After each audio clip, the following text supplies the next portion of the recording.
We are 2 hours into the trading day, and it's time for Yahoo Finance's Market Minute. Stocks are lower this morning. It's after an earlier attempt to recover from Friday's sell-off failed. Apple announcing it's going to spend more than $500 billion in the U.S. over the next 4 years. Investments will include a new factory in Texas and 20,000 new jobs. And TD Cowen analysts saying Microsoft has canceled contracts for several AI data centers. That report sparking concern of oversupply. And Palantir shares continuing to plunge after suffering their worst 3-day stretch since 2022. News of hefty Pentagon budget cuts sparking fears of revenue concerns for the company.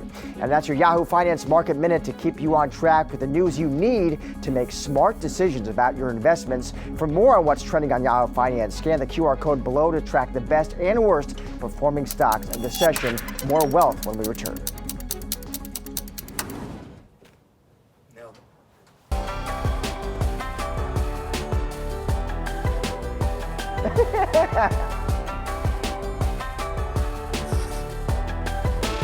Welcome to Wealth, everyone. I'm Brad Smith, and this is Yahoo Finance's guide to building your financial footprint. Our community of experts will give you the resources, the tools, the tips, and the tricks that you need to grow your money.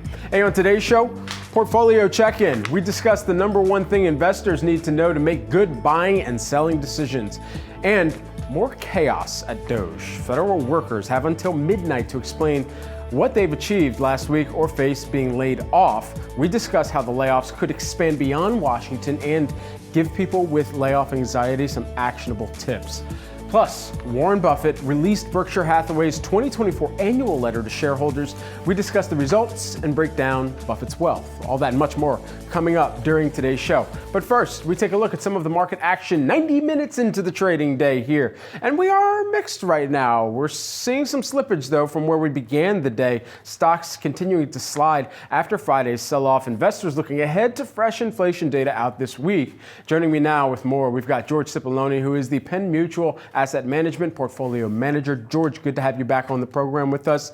You say the most important thing for investors right now is to know your fundamentals. Explain what you mean by that. Brad, great to see you again. And so my favorite quarterback right now is the Philadelphia Eagles, Jalen Hurts, and he always says, keep the main thing the main thing. And what that means for us as investors is to make sure you know your fundamentals, why your stock is going up. And so if you think about how a stock goes up, there's really three main components. It's your valuation, your sales growth, and your sales performance, and your margins. And most people lose track of that over time. They tend to just look at the price, but that price means something. And underlying, it means a lot. And let's just take Walmart, for example, that reported last week. They reported great earnings, but their PE was at 42 times. And so, again, you have to know why your stock is up and what components move that stock price up. And again, it all goes back to the fundamentals. And so, number one, love the answer to the question here, and there is a lot that's intertwined within that, as well as my Eagles fandom there, so I appreciate that, and yours as well, I can see. But as we're thinking about building a portfolio, what is the number one thing that people need to keep in mind as they're keeping the main thing, and trying to understand how other stocks that they own within that portfolio or assets they own within that portfolio can move based on headlines out of DC or headlines off of an earnings bellwether like Nvidia that's coming out this week? You're right, Brad. And so there's a lot to handle, especially as an individual investor. Number one, I'm always a proponent of or an advocate of active management because that's what we do. And I think that's pretty important. So if you have good managers that can help guide you through that. The other thing is to obviously know your risk tolerance, to know what we almost say sometimes, especially as value investors, you almost have to choose your suffering, right? Because, our stocks have been left behind by these growth stocks over a number of years. But now we've seen a pretty big cycle rotation away from growth. If you look at the Mag 7 stocks, I think Apple has had a 5% drawdown. Tesla's had a 30% drawdown. These are some massive swings. You have to know as an investor if you can handle those swings and if you can still invest over time. Peter Lynch said the best way to do it is to just add a little bit every month, right? And keep buying. So, but you have to know your risk tolerance. You have to know, again, you're not going to know everything about the market as an individual investor. So you can rely on maybe some good managers on that other side of it. But again, knowing your risk tolerance is really important. People tend to make bad decisions when they're losing money. How do you build a margin of safety into your portfolio? It's important. So there's a couple different ways. Number one, the easiest answer is to just hold some excess liquidity, hold some cash. There's, if you look at Buffett's portfolio, for example, I think he has roughly 27% in cash right now, or T-bills, which is the most he's had in a very long time. That's one way to do it, broadly speaking. The other way to do it is on an individual sector or stock selection basis. So one of the things we like to build into each company that we buy is a little bit of a buffer. So that can be financial liquidity on the balance sheet of a company. So maybe if they have more cash than debt, for example, you don't have to worry about interest rates if they have more cash than debt. Or if you look about their margins, how sustainable have they been through a full market cycle?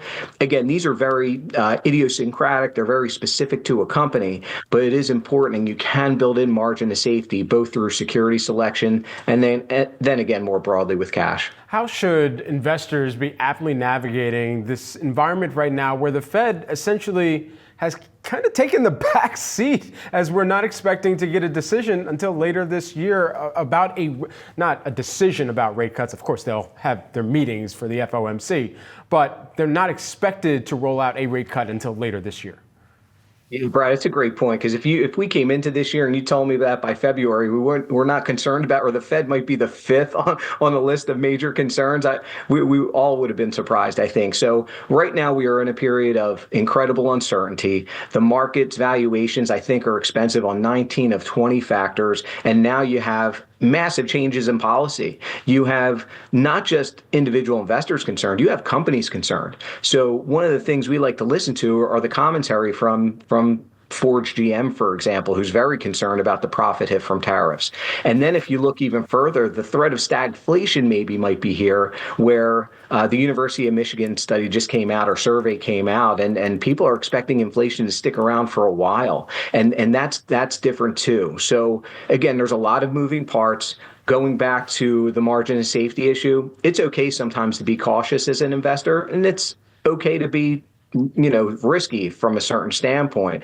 And you have to kind of pick and choose sometimes when is time to go on and when there is a time to kind of take a step back. And I think right now, with all this uncertainty, it's okay to take a step back, maybe look for some safer alternatives to stocks, and then just see what happens. George, great insights as always. Thanks so much for taking the time here with us today.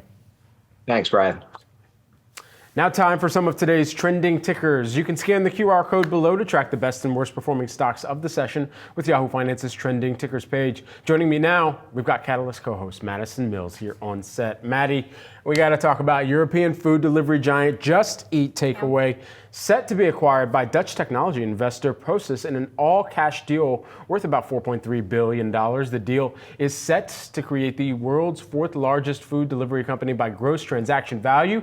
Look at the reaction in the shares today, Maddie, up 53%.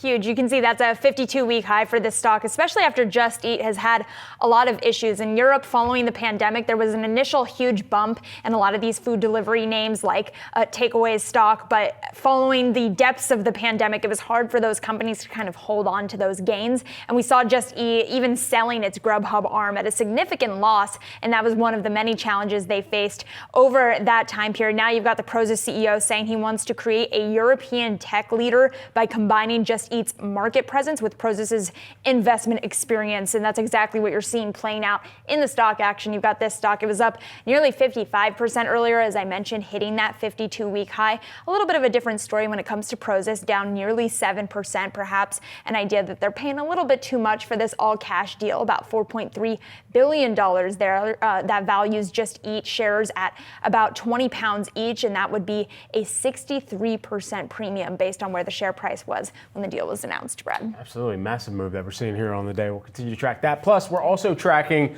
this big slipper, if you will, PLTR, continuing its decline, seeing its biggest four-day drop since 2022 as Defense Secretary Pete Hegseth plans to reduce projected military spending by 8% over the next 5 years. Hegseth sets today as the deadline for input on proposed cuts. Palantir down by 9.6% right now here, and we've seen a large amount of the defensive stocks taking a hit on some of these announcements too. And I just took a look, as you said that where this stock stands in the eyes of investors here. We've seen a lot of analysts changing their ratings on this stock over the last couple of weeks here. You've got over half of Wall Street having a hold on this stock. You've only got about 24% having buys. So certainly some bearishness, or at least kind of holdness spreading out for this stock here as investors kind of extrapolate what the U.S. military's defense spending cuts might look like. Again, Defense Secretary Pete Hegseth saying that they're going to cut military spending by 8% over the next 5 years, which could put a key revenue source for Palantir into question here. It still had an incredible run here, right? Up over 300% in the past year. If you take a look at a lot of websites other than Yahoo Finance, you will not see Palantir show up in the best performers in the S&P 500 because it was just added to the S&P over the last year, but it is included in the Yahoo Finance platform. So you'll be able to see that that is one of the top 10 performers despite the recent dip in Palantir. Even with this pullback, still up 22% year to date here. Of course, the gains were much larger after the earnings we had seen, and even kind of 2 weeks ago, we were taking a look at year to date move higher by about 60% at huge. the highs that we had seen. So we're going to continue to track PLTR as well as the other industry-related names as well. And we're firing up the form submission for holdness to go into Merriam-Webster's. Yes, thank you. Well. That Love was tough. I'm putting that on a Apologies. t-shirt. No, you're good. Maddie, thanks so much. Appreciate it. Nvidia reports fourth quarter earnings Wednesday after the closing bell. Analysts expect double-digit growth for both adjusted earnings per share and revenue. Investors waiting to hear what CEO Jensen Huang says about the environment for AI chip demand and potential rising competition in the space from China's DeepSeek. Yahoo Finance hit the streets of New York City to ask everyday investors about how they're deploying their cash and whether or not Nvidia is part of their portfolio. Take a listen. I hold about 25 different stocks. Currently, I like to invest in a lot of AI. AI is the future. With the rising AI, I don't own Nvidia. I just haven't invested in specifically because I felt like I missed out on the wave. No, I'm not invested in Nvidia. I haven't really followed the hype train too much on it. To be honest, I don't keep too much track of Nvidia at this point. I only owned Nvidia shares as part of like an ETF or a mutual fund. If it were 10 years ago and the price were a lot lower, I would have bought a lot of individual shares of Nvidia. if I had the money, I would definitely invest in Nvidia. I have some Nvidia, but I sold most of it. I thought that my money could be like better spent somewhere else. If I had more money, I would buy more Nvidia. I like Nvidia a lot. It did become one of my top stocks. I bought into it a long time ago, around COVID, and then I just got super lucky. I wouldn't buy any more Nvidia, so the price is a little too high for me. I bought shares last year when they were, well, maybe not the best time because they were really high. I do follow the earnings reports of Nvidia. I think it's definitely going to be positive.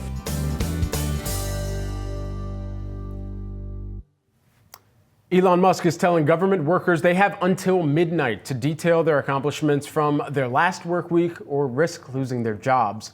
The head of President Trump's Department of Government Efficiency posting on X over the weekend that all federal employees would soon receive an email with those instructions. This is the latest escalation in Trump's plans to reduce the federal workforce. While many might think these layoffs are exclusive to the nation's capital, the majority of federal workforce actually lives outside the capital and its surrounding communities. Here with more, we've got Yahoo Finance senior columnist Jenna Herron. Hey, Jenna, what do we know? Hi, Brad. So just under a quarter of the about 2 million federal civilian workers are located in D.C., Maryland, and Virginia, but that means the remaining, which is almost like 75%, live in the rest of the U.S. and its territories. And this is not counting post office workers and members of the military, by the way. And in some of these locales outside the D.C. metro area, federal workers can account for 5 to 7% of the area's total employed population, which is a pretty meaningful amount. A lot of these areas are home to one or multiple military bases, which employ hundreds, if not thousands, of civilian workers who support the base's operations. A good example that I found was in Colorado District 5, which includes both the city of Colorado Springs and several large military installations. And there, federal employees make up 6% of the district's total workforce, and there are about 13,000 of these workers in the Colorado Springs region. The people I spoke to on the ground in Colorado Springs last week said they had not heard of any layoffs yet. But it seems from reports that the Defense Department is set to fire thousands of probationary workers this week. We've also heard of layoffs among the National Park Service, which affects many federal workers outside of that DC metro area. National parks are also a big source of tourism income for many local economies. Take, for example, North Carolina's District 3, which includes the bulk of the Outer Banks region and is home to 4 national parks. So not only do federal workers make up 6.5% of the district's workforce, but the parks together generated almost $1 billion in economic output in 2023 and supported more than 11,000 jobs in the total area. Another example of how the federal workforce contributes to communities across the country is the IRS, tax season time. One of the IRS hubs is in Kansas City and employs 16,000 workers, and that's of the 30,000 federal workers in that metro area. One expert I spoke to in Kansas City said if the federal workforce is cut by 10% there, which is kind of the target that's been bandied about by the Trump administration, that would be 3,000 job losses in Kansas City. And right now, there aren't 3,000 jobs available in Kansas City for people with bachelor's degrees or higher. So I think that really shows how crucial these jobs are to many communities around the country. Yeah, major economic, community consideration, as well as employment situation that we're going to continue to track here. Jana, thanks so much for breaking this down. Thank you. More than 8 in 10 workers are worried about losing their jobs this year, according to a recent survey from My Perfect Resume. And they're not wrong to be concerned. Roughly 4 in 10 companies worldwide expect to reduce their workforces over the next 5 years due to AI's increasing capability, according to a report from the World Economic Forum. So we want to bring viewers some help with what to do if you're struggling with job layoff anxiety.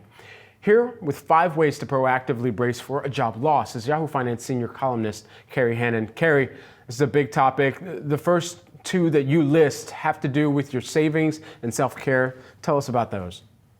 Yeah, Brad, I think when we are in moments like this, we feel out of control. And one thing that you can do is while you're still getting a paycheck, okay, nothing's happened to you yet, take control of your spending. This is a great time to see where can you get lean and mean, where can you trim back, and get that emergency savings account pumped up. You want anywhere from 6 months to a year, if that's at all possible, of your monthly living expenses set aside in an emergency fund, because it could take up to 20 weeks. The average time to get a job for someone is 20 weeks these days. So be prepared financially. Number 2, take care of yourself. You can't move into a job search unless you've gotten yourself in a good space. So what I'm talking about here is, exercise, take some walks, get out in nature, do mindful meditation, whatever's going to work for you. But take the time, maybe it's journaling, but take care of yourself.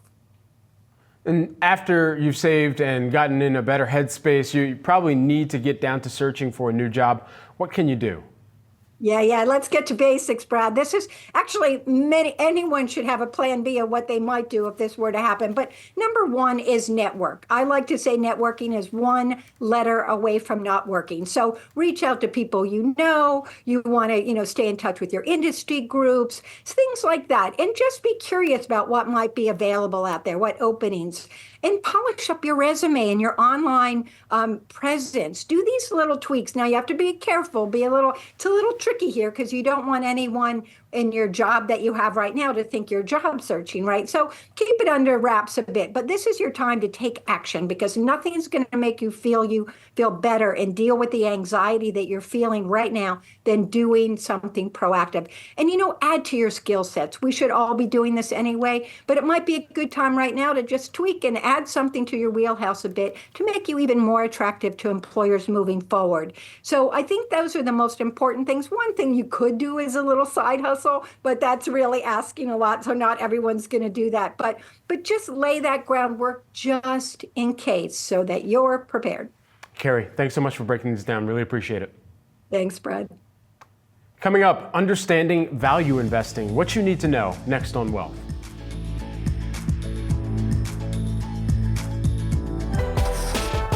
Billionaire Warren Buffett is known as the most famous value investor today. Benjamin Graham, known as the father of value investing and author of The Intelligent Investor, was one of Buffett's teachers at Columbia Business School. But let's back up here. What exactly is value investing? It's an investment strategy that involves picking stocks that appear to be trading for less than their intrinsic or book value. This involves picking stocks that are priced lower than what you believe they are worth, stocks that are undervalued by the market. So, investors hope to capitalize on buying an undervalued stock low in order to profit when it rises. But how do you measure what stocks are undervalued? There are several ways. Here are a few. Price to book, or PB, measures the value of a company's assets compared to the stock price. If the stock is lower than the value of the assets, the stock is undervalued. Price to earnings, or PE, shows the company's record for earnings to determine if the stock price is not reflecting all of the earnings or is undervalued. And there's also free cash flow, the cash generated from a company's revenue or operations after costs of expenditures have been subtracted. Overall, value investing is about the long-term game. It's not about chasing trends or timing the market. It's about recognizing the worth of companies and waiting to buy them at a discount in order to eventually, hopefully, profit when the market catches up. In his 2024 annual letter to shareholders, Warren Buffett defended Berkshire Hathaway's growing cash pile and also reflected on mistakes made around the economics of different businesses. Buffett said the company did better than he expected, but our next guest says Buffett's musings and that $334 billion cash position is bearish for Buffett. Here to react, we've got Bill Smead, who is the Chief Investment Officer at Smead Capital Management. Bill, always a great pleasure to get your read in on Buffett. Break down your analysis of this $334 billion cash pile that they've accumulated. Well, the first thing is he said there's nothing compelling. In 1969, when he broke up his partnership, he said the kind of things he likes to buy had been combed and recombed. And then a year and a half ago, he said the kind of large, wide moat, high quality companies with high return on equity that they like to buy have been endlessly picked over. So he's gone combed to recombed, endlessly picked over, nothing compelling. I don't know how many languages or vocabulary breakdowns you need. The $334 billion in cash tells you everything you need to know. He's as bearish as he ever gets, and I don't think really wants to offend people at this time. You know, some would call that cash pile dry powder, just waiting to be deployed. Where do you think some of the first areas are that he's monitoring for to ultimately redeploy some of that cash?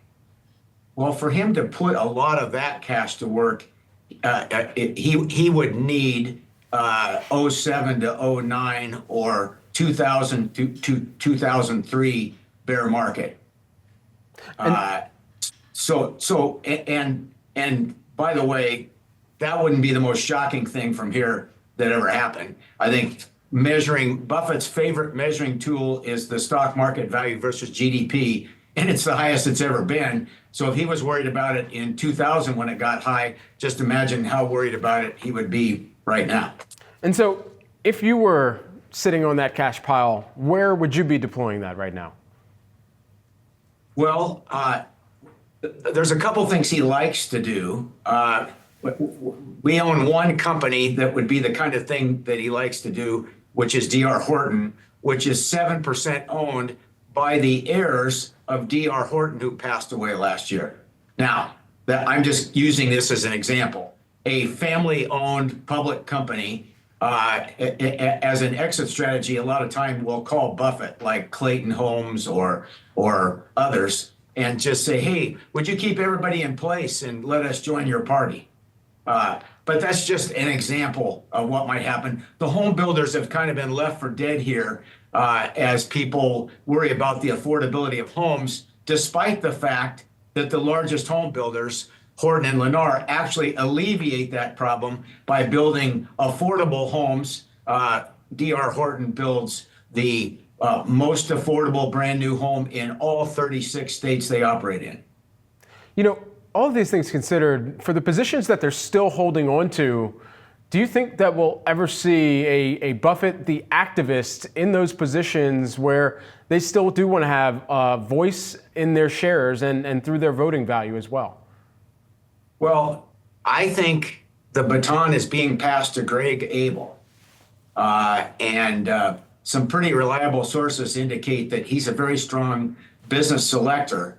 But I don't care whether it's Greg Abel or whether it's Todd Combs and Ted Weschler. This is a difficult market to navigate right now for people looking for value. We find value in the oil business. We find value in the home builders. We find value in some of the out of favor pharmaceutical and biotech companies that people are afraid to buy because of the political climate and the newfound job for Mr. Kennedy.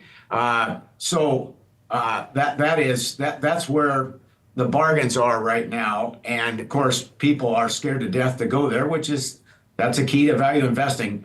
In The Intelligent Investor, Ben Graham said, the value investor buys from pessimists and sells to optimists.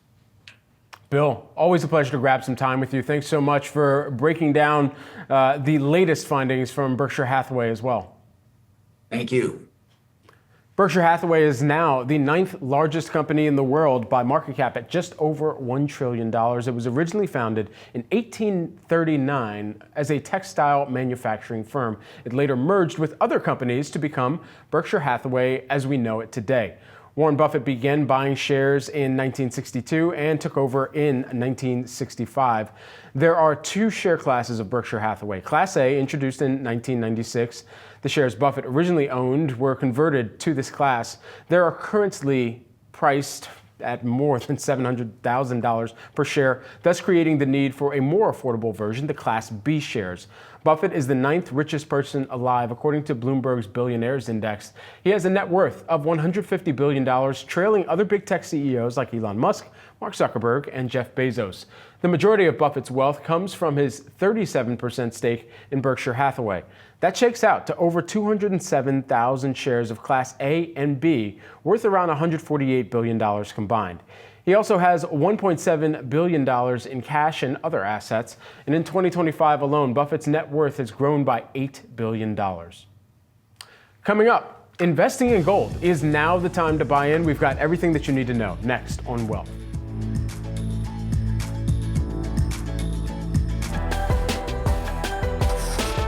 So far in 2025, gold has significantly outperformed the broader market index as market investors right now flock to the safe haven. For those looking to add gold to their portfolio, is it too late to buy in? Joining me now to discuss, we've got Bobby Iacchino, Path Trading Partners, Chief Market Strategist and co-host of the Futures Edge podcast. Bob, always a great pleasure to grab some time with you. First, let's answer that question. Is it too late?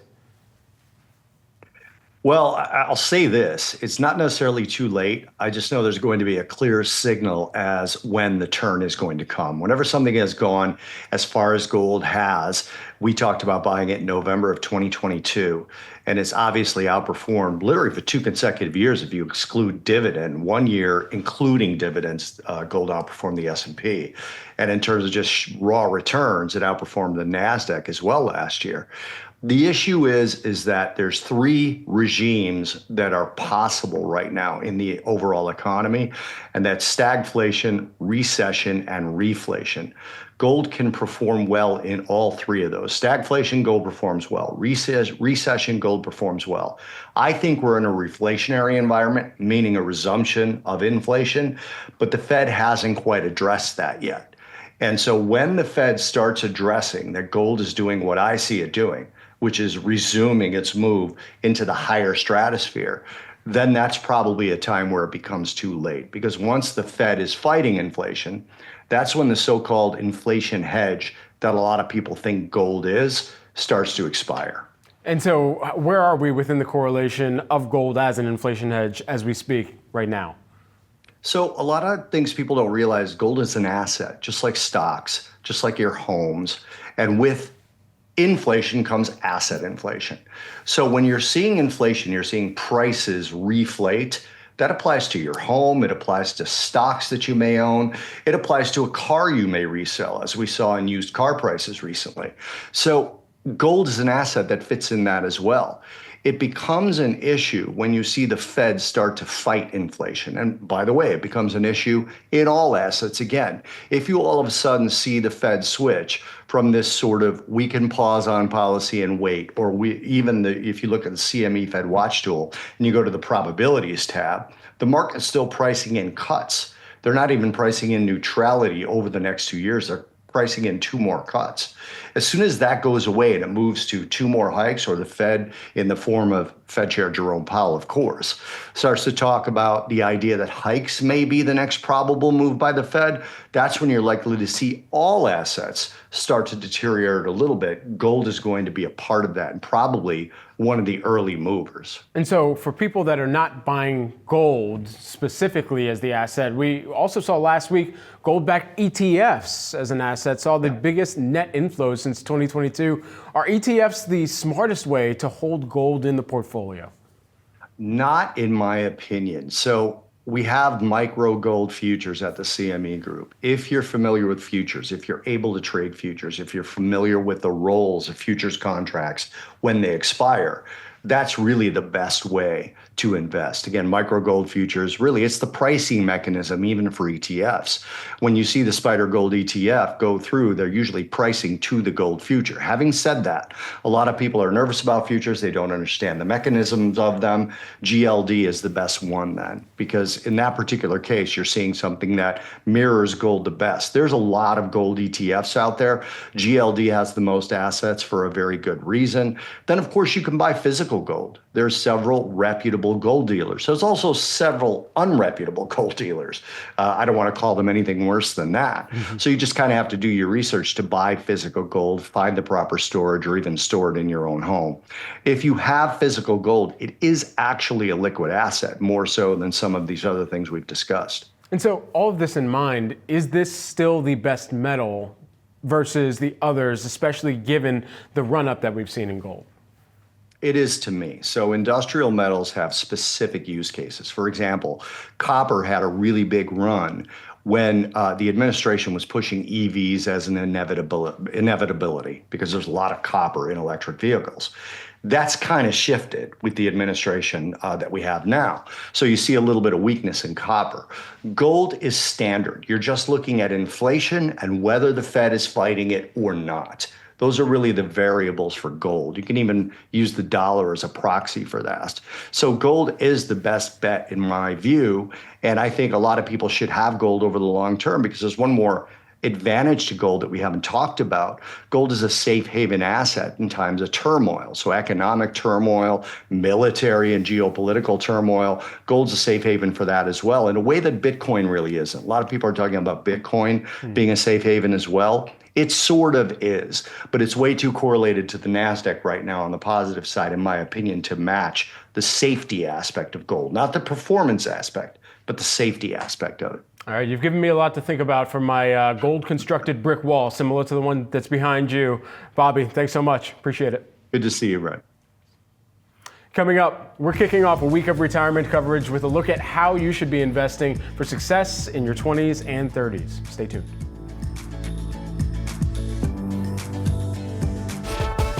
A 2024 study says there could be a looming retirement crisis in America. Morningstar Research found that as many as 45% of seniors who retire at 65 could run out of money as they age. That number climbs to 54% for workers who retired at 62. But that's not the whole story. According to the Census Bureau, as of 2022, 48% of retired adults received some form of income outside of Social Security benefits.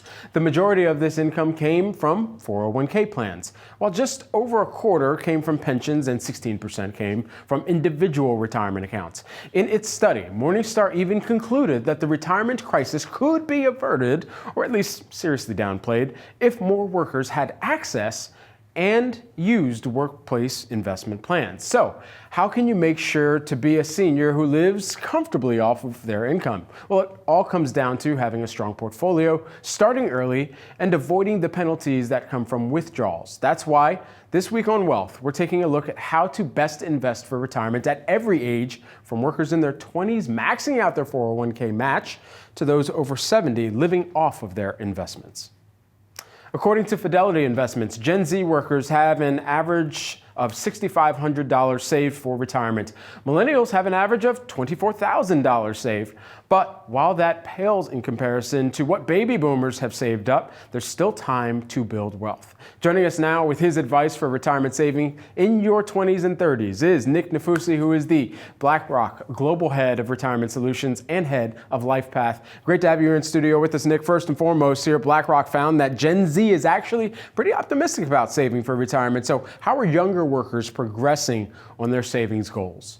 Yeah, Brett, thank you very much for having me. I think when we think about Gen Z, they got the memo, is what I would say. So I think they're seeing this, that a lot of their parents have struggled with retirement, older friends have struggled with retirement savings.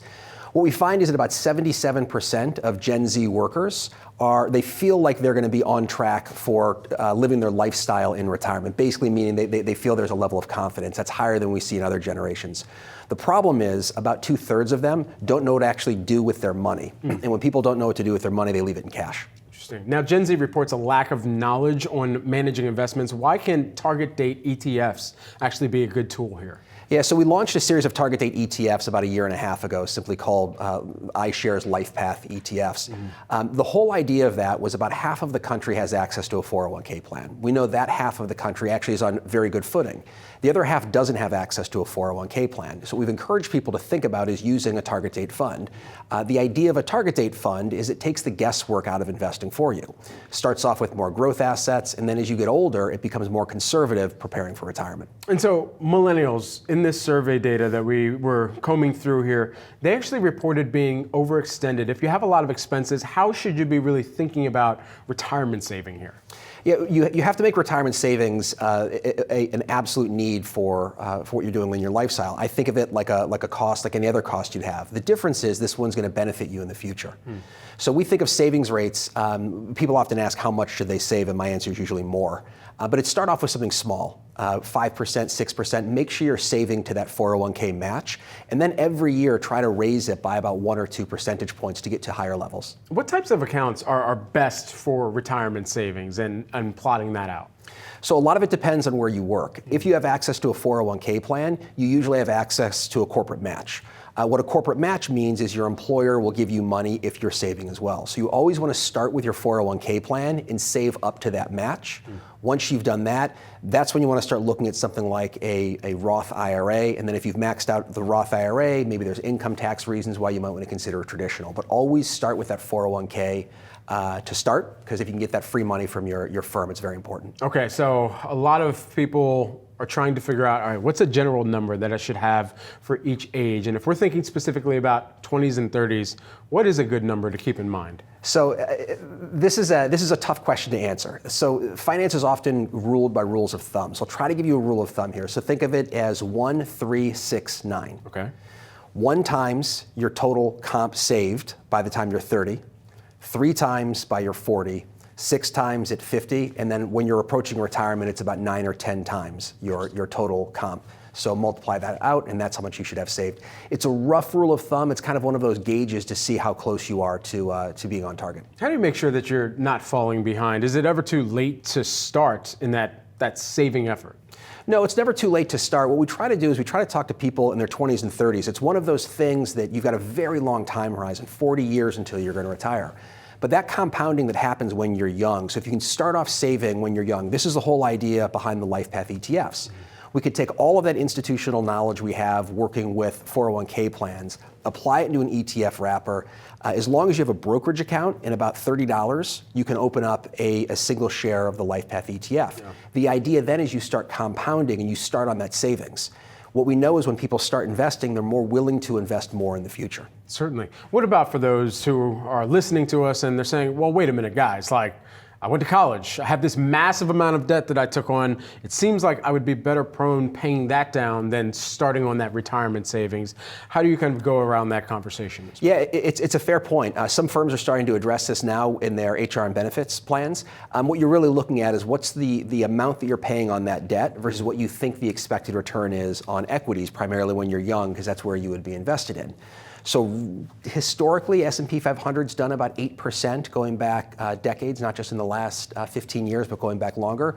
So if you're paying more on your debt than that, you're probably better off paying down your debt. But again, what we want to do, even at a small amount, you still want to start savings, because once you have that account opened up, once you're starting to put some money into it, you're more willing to do it in the future. Nick, great to have you here in studio with us. Thanks for breaking this down. Good to see you. Thank you. Likewise. Select Denny's locations will add a surcharge for eggs amid a nationwide shortage attributed to bird flu. Denny's confirmed the news in a statement to Yahoo Finance, saying some of the restaurants will need to, quote, temporarily add a surcharge to every meal that includes eggs.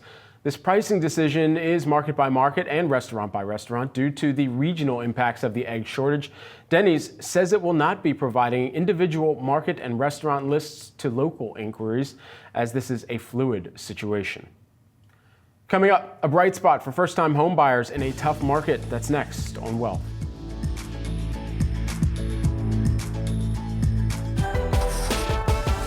This Black History Month, we celebrate the power brokers in business, the executives, the entrepreneurs, the change makers who have advanced economy and society. Toni Townes-Whitley is one of 2 black women CEOs in the Fortune 500 and the first black CEO of a publicly traded defense company. Townes-Whitley became the CEO of SAIC on October 2nd, 2023, whose headquarters are in Reston, Virginia. She's a graduate of Princeton University with a degree in economics and public policy, who also served in the Peace Corps in Gabon in Central Africa. Since becoming CEO, Townes-Whitley has had to navigate the company through geopolitical conflicts and now has the tall task of growing business while government slashes spending. Here's what she had to say on Yahoo Finance during 2024. We continue to bring capability. We're an integrator, a mission integrator that integrates technology from a startup all the way to a hyperscaler, large cloud provider. We integrate, we plug and play. So in that environment, as an integrator, there's always a demand signal for us to continue to integrate and bring the best technology to the Department of Defense and to the intel agencies. And then on the civilian side, again, we find ourselves with State Department, with Department of Transportation and others. We still see a very solid demand signal there, even in the geopolitical environment that we're in. A recent Zillow survey found a bright spot in the troubled U.S. housing markets. The percentage of first-time home buyers actually held strong in the past year, even as the overall rate of first-time home buyers fell. With more on what's driving that trend and what it means, we're joined by Zillow senior economist Orphe Divounguy. Orphe, great to have you back on the program with us, and good to see you. Thanks for having me. Same. Certainly. Let's break this down in the findings that we've seen among black first-time home buyers and the rebounder that you're tracking there.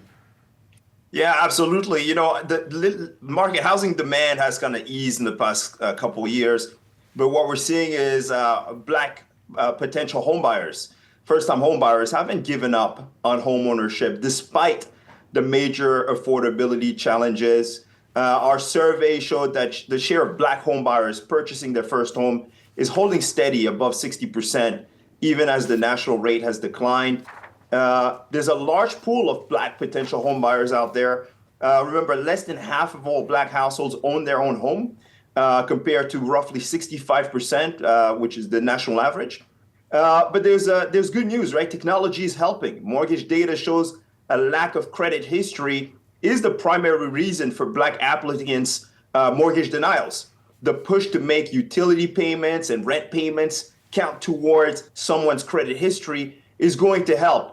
Zillow Rentals reports basically on-time monthly rent payments to the credit bureaus. That's a step in the right direction. Shoppers also have access to local down payment assistance on every single Zillow listing. And so technology is helping to close the gap. And despite, of course, the affordability challenges that we're seeing today. And so it sounds like technology is contributing to that rebound. I wonder which metros you're also seeing really showcase the biggest spikes in home ownership. Yeah, look, the reality is like the number of listings on Zillow that are affordable to the median household, black household, has declined over the past couple of years. But you have markets that are relatively more affordable. And those are markets where new construction has really created pockets of affordability. You know, if you look at some of the southern markets where you see a lot of home building, there's still a lot of housing listings that are affordable to the median household, but even lower income households, and that are contributing to the fact that some people are still able to get on the first rung of the housing ladder. So in affordability, what are you seeing there? As this is an extremely high level of costs that we've seen on a historic basis for the upfront fees and ultimate prices that potential homeowners need to consider as well. Yes, of course. The affordability remains a major challenge. The good news is, as more listings come online, right, we see more housing supply in 2025. And as mortgage rates continue to ease, what we expect is to see a small rebound in housing activity, small rebound in sales. And I think that's really going to help those who had been kind of outbid during the pandemic, those who actually were forced to sit out the unsustainable pace of activity during the pandemic. And so those people that are ready to buy now should actually benefit from the small rebound that we're seeing in the housing market. We're seeing more listings, more inventory is coming back online. So buyers have more options and more bargaining power. Now, there's some risks to that. Some brokerages, especially large brokerages, are trying to keep some listings off the multiple listing service. And so exclusive listings would be a step backward. It would create a markets for the haves and the have-nots. What we need is all listings available to all people. And if we have more listings on the housing market, more Black families will have access to all neighborhoods across the country. We don't want to go back to a time where listings were restricted for certain groups only. Yeah, absolutely, Orphe. Just lastly, while we have you, we got about 30 seconds here. How would you describe the overall housing market right now? Yeah, it finished the year on a strong note. We had existing home sales surprise on the upside back both in November and December. New home sales did the same. We started the year with a downbeat report on existing home sales, but essentially mortgage rates have been declining since mid-January. And so the combination of more inventory is up roughly 17% when compared to a year ago. So more inventory, but also easing mortgage rates as we continue into the year should make for a stronger home shopping season than we had last year. Zillow forecast 4.11 million home sales in 2025, a small increase from the 30-year low that we saw in 2024. Orphe, always great to grab some time with you. Thanks so much. It's a pleasure. Thanks for having me. Certainly. Let's do a final check of the markets here as we're taking a look at the major averages. The Dow, the S&P 500 right now in positive territory. The NASDAQ still in the red, down by about 0.4% right now. Leading the pack today, at least from a sector performance basis, healthcare is up. However, bringing up the caboose, if you've got consumer discretionary right now. More gainers than decliners, though, on the sector basis. That's it for Wealth. I'm Brad Smith. Thank you so much for watching. Stay tuned. Market Domination comes your way, 3 p.m. Eastern Time.